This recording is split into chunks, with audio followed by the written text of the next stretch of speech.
الف لام را، یہ وہ کتاب ہے جس کی آیتیں جچی تلی ہیں. پھر یہ کہ اللہ حکیم و خبیر نازل کرنے والے کی طرف سے بتفصیل بیان کی گئی ہیں. اس کا پیغام یہ ہے کہ اللہ کے سوا کسی کی عبادت نہ کرو، اور میں اس کی طرف سے تم کو ڈر سنانے والا اور خوشخبری دینے والا ہوں. اور یہ کہ اپنے پروردگار سے بخشش مانگو اور اس کے آگے توبہ کرو، وہ تم کو ایک وقت مقرر تک متاع نیک سے بہرہ مند کرے گا اور ہر لائق فضیلت کو اس کی فضیلت دے گا. اور اگر روگردانی کرو گے تو مجھے تمہارے بارے میں قیامت کے بڑے دن کے عذاب کا ڈر ہے. تم سب کو اللہ کی طرف لوٹ کر جانا ہے اور وہ ہر چیز پر قادر ہے. دیکھو یہ اپنے سینوں کو دوہرا کرتے ہیں تاکہ اللہ سے چھپ جائیں. سن رکھو جس وقت یہ اپنے کپڑوں میں لپٹ رہے ہوتے ہیں تب بھی وہ ان کی چھپی اور کھلی باتوں کو جانتا ہے. وہ تو دلوں کی باتوں تک سے آگاہ ہے. اور زمین پر کوئی چلنے پھرنے والا نہیں مگر اس کا رزق اللہ کے ذمے ہے. وہ اس کے رہنے کی جگہ کو بھی جانتا ہے اور جہاں سونپا جاتا ہے اسے بھی. یہ سب کچھ کتاب روشن میں لکھا ہوا ہے. اور وہی تو ہے جس نے آسمانوں اور زمین کو 6 دن میں بنایا اور اس وقت اس کا عرش پانی پر تھا. تمہارے پیدا کرنے سے مقصود یہ ہے کہ وہ تم کو آزمائے کہ تم میں عمل کے لحاظ سے کون بہتر ہے. اور اے نبی اگر تم کہو کہ تم لوگ مرنے کے بعد زندہ کر کے اٹھائے جاؤ گے تو کافر کہہ دیں گے کہ یہ تو کھلا جادو ہوا. اور اگر ایک مدت معین تک ہم ان سے عذاب روک دیں تو کہیں گے کہ کون سی چیز عذاب کو روکے ہوئے ہے. دیکھو جس روز وہ ان پر واقع ہوگا پھر ٹلنے کا نہیں، اور جس چیز کا یہ مذاق اڑاتے ہیں وہ ان کو گھیر لے گی. اور اگر ہم انسان کو اپنے پاس سے نعمت بخشیں پھر اس سے اس کو چھین لے تو نا امید اور ناشکرا ہو جاتا ہے. اور اگر تکلیف پہنچنے کے بعد آسائش کا مزہ چکھائیں تو خوش ہو کر کہتا ہے کہ سب سختیاں مجھ سے دور ہو گئیں. بے شک وہ ہے ہی خوشی میں مست ہو جانے والا، بڑا فخر جتانے والا. ہاں جنہوں نے صبر کیا اور عمل نیک کیے یہی ہیں جن کے لیے بخشش اور اجر عظیم ہے.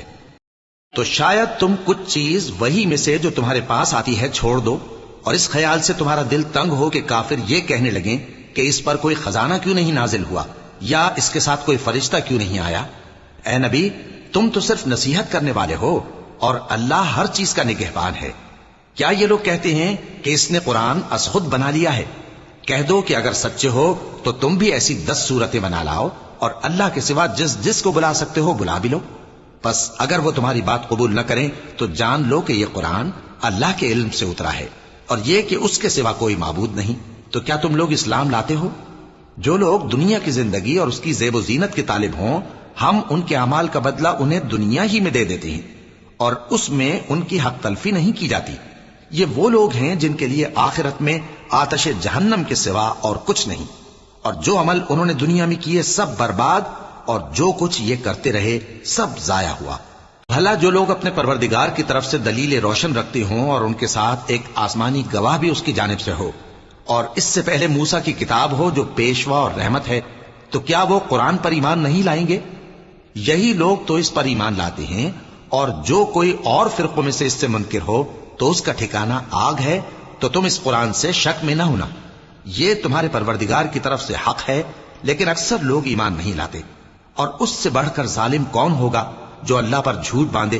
ایسے لوگ اپنے رب کے سامنے پیش کیے جائیں گے اور گواہ کہیں گے کہ یہی لوگ ہیں جنہوں نے اپنے پروردگار پر جھوٹ بولا تھا.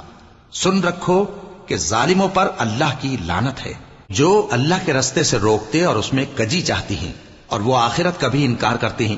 یہ لوگ زمین میں کہیں چھپ کر اللہ کو ہرا نہیں سکتے اور نہ اللہ کے سوا کوئی ان کا حمایتی ہے. اے پیغمبر ان کو دگنا عذاب دیا جائے گا کیونکہ یہ شدت کفر سے تمہاری بات نہیں سن سکتے تھے اور نہ تم کو دیکھ سکتے تھے. یہی ہیں جنہوں نے اپنے آپ کو خسارے میں ڈالا اور جو کچھ یہ افترا کیا کرتے تھے ان سے زیادہ رہا. بلا شبہ یہ لوگ آخرت میں سب سے زیادہ نقصان پانے والے ہیں. جو لوگ ایمان لائے اور عمل نیک کیے اور اپنے پروردگار کے آگے عاجزی کی یہی صاحب جنت ہیں، ہمیشہ اس میں رہیں گے. دونوں فریقوں یعنی کافر و مومن کی مثال ایسی ہے جیسے ایک اندھا بہرا ہو اور ایک دیکھتا سنتا. بھلا دونوں کا حال یکساں ہو سکتا ہے؟ پھر تم سوچتے کیوں نہیں؟ اور ہم نے نوح کو ان کی قوم کی طرف بھیجا تو انہوں نے ان سے کہا کہ میں تم کو کھول کھول کر ڈر سنانے اور یہ پیغام پہنچانے آیا ہوں کہ اللہ کے سوا کسی کی عبادت نہ کرو، مجھے تمہاری نسبت دردناک عذاب کا خوف ہے۔ تو ان کی قوم کے سردار جو کافر تھے کہنے لگے کہ ہم تم کو اپنے ہی جیسا ایک آدمی دیکھتے ہیں، اور یہ بھی دیکھتے ہیں کہ تمہارے پیراؤ وہی لوگ ہوئے ہیں جو ہم میں ادنا درجے کے ہیں، اور وہ بھی سطحی رائے سے، اور ہم تم میں اپنے اوپر کسی طرح کی فضیلت نہیں دیکھتے بلکہ تمہیں جھوٹا خیال کرتے ہیں۔ فرمایا کہ اے قوم دیکھو تو، اگر میں اپنے پروردگار کی طرف سے دلیل روشن رکھتا ہوں اور اس نے مجھے اپنے ہاں سے رحمت بخشی ہو جس کی حقیقت تم سے پوشیدہ ہو گئی ہے، تو کیا ہم اس کے لیے تمہیں مجبور کر سکتے ہیں جبکہ تم اس سے ناخوش ہو؟ اور اے قوم، میں اس نصیحت کے بدلے تم سے مال و زر کا مطالبہ تو نہیں کرتا، میرا صلہ تو اللہ کے ذمے ہے، اور جو لوگ ایمان لائے ہیں میں ان کو نکالنے والا بھی نہیں ہوں، وہ تو اپنے پروردگار سے ملنے والے ہیں، لیکن میں دیکھتا ہوں کہ تم لوگ نادانی کر رہے ہو۔ اے میری قوم، اگر میں ان کو نکال دوں تو اللہ کی گرفت سے بچانے کے لیے کون میری مدد کر سکتا ہے؟ بھلا تم غور کیوں نہیں کرتے؟ اور میں نہ تم سے یہ کہتا ہوں کہ میرے پاس اللہ کے خزانے ہیں، اور نہ یہ کہ میں غیب جانتا ہوں، اور نہ یہ کہتا ہوں کہ میں فرشتہ ہوں، اور نہ ان لوگوں کی نسبت جن کو تم حقارت کی نظر سے دیکھتے ہو یہ کہتا ہوں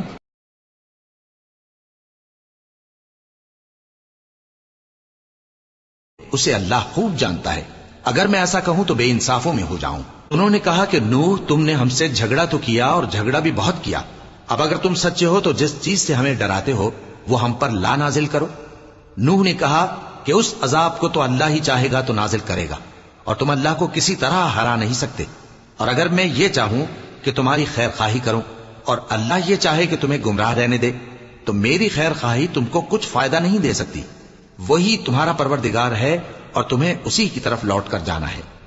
کیا یہ لوگ کہتے ہیں کہ اس پیغمبر نے قرآن اپنے دل سے بنا لیا ہے؟ کہہ دو کہ اگر میں نے دل سے بنا لیا ہے تو میرے گناہ کا وبال مجھ پر، اور جو گناہ تم کرتے ہو اس سے میں بری الذمہ ہوں۔ اور نوح کی طرف وحی کی گئی کہ تمہاری قوم میں جو لوگ ایمان لا چکے ان کے سوا اور کوئی ایمان نہیں لائے گا، تو جو کام یہ کر رہے ہیں ان کی وجہ سے غم نہ کھاؤ، اور ایک کشتی ہمارے حکم سے ہمارے سامنے بناؤ، اور جو لوگ ظالم ہیں ان کے بارے میں مجھ سے کچھ نہ کہنا، کیونکہ وہ ضرور غرق کر دیے جائیں گے۔ اور نوح نے کشتی بنانا شروع کر دی، اور جب ان کی قوم کے سردار ان کے پاس سے گزرتے تو ان سے تمسخر کرتے۔ وہ کہتے کہ اگر تم ہم سے تمسخر کرتے ہو تو جس طرح تم ہم سے تمسخر کرتے ہو اسی طرح ایک وقت ہم بھی تم سے تمسخر کریں گے، اور تم کو جلد معلوم ہو جائے گا کہ کس پر عذاب آتا ہے جو اسے رسوا کرے گا، اور کس پر ہمیشہ کا عذاب نازل ہوتا ہے۔ یہاں تک کہ جب ہمارا حکم آ پہنچا اور تنور جوش مارنے لگا تو ہم نے نوح کو حکم دیا کہ ہر قسم کے پالتو جانوروں میں سے جوڑا جوڑا یعنی ایک ایک نر اور ایک ایک مادہ لے لو، اور جس شخص کی نسبت حکم ہو چکا ہے کہ ہلاک ہو جائے گا اس کو چھوڑ کر اپنے گھر والوں کو اور جو ایمان لایا ہو اس کو کشتی میں سوار کر لو۔ اور ان کے ساتھ ایمان بہت ہی کم لوگ لائے تھے۔ نوح نے کہا کہ اللہ کا نام لے کر کہ اسی کے کرم سے اس کا چلنا اور ٹھہرنا ہے، اس میں سوار ہو جاؤ، بے شک میرا پروردگار بخشنے والا ہے، مہربان ہے۔ اور وہ ان کو لے کر طوفان کی لہروں میں چلنے لگی۔ لہریں کیا تھیں؟ گویا پہاڑ تھے۔ اس وقت نوح نے اپنے بیٹے کو جو کشتی سے الگ تھا پکارا کہ بیٹا ہمارے ساتھ سوار ہو جا اور کافروں میں شامل نہ ہو۔ اس نے کہا کہ میں ابھی پہاڑ سے جا لگوں گا، وہ مجھے پانی سے بچا لے گا۔ فرمایا کہ آج اللہ کے عذاب سے کوئی بچانے والا نہیں اور نہ کوئی بچ سکتا ہے مگر وہی جس پر اللہ رحم کرے۔ اتنے میں دونوں کے درمیان لہر حائل ہو گئی اور وہ ڈوب کر رہ گیا، اور حکم دیا گیا کہ اے زمین اپنا پانی نگل جا، اور اے آسمان تھم جا، اور پانی خشک ہو گیا اور کام تمام کر دیا گیا، اور کشتی کوہ جودی پر جا ٹھہری، اور کہہ دیا گیا کہ بے انصاف لوگوں پر لعنت۔ اور نوح نے اپنے پروردگار کو پکارا اور کہا کہ پروردگار، میرا بیٹا بھی میرے گھر والوں میں ہے، تو اس کو بھی نجات دے، تیرا وعدہ سچا ہے اور تو بہترین حاکم ہے۔ اللہ نے فرمایا کہ اے نوح، وہ تیرے گھر والوں میں نہیں ہے، وہ تو سراسر بد عمل ہے، تو جس چیز کی تم کو حقیقت معلوم نہیں اس کے بارے میں مجھ سے درخواست ہی نہ کرو، اور میں تم کو نصیحت کرتا ہوں کہ نادان نہ بنو۔ نوح نے کہا پروردگار، میں تجھ سے پناہ مانگتا ہوں کہ ایسی چیز کی تجھ سے درخواست کروں جس کی حقیقت مجھے معلوم نہیں، اور اگر تو مجھے نہیں بخشے گا اور مجھ پر رحم نہیں فرمائے گا تو میں تباہ ہو جاؤں گا۔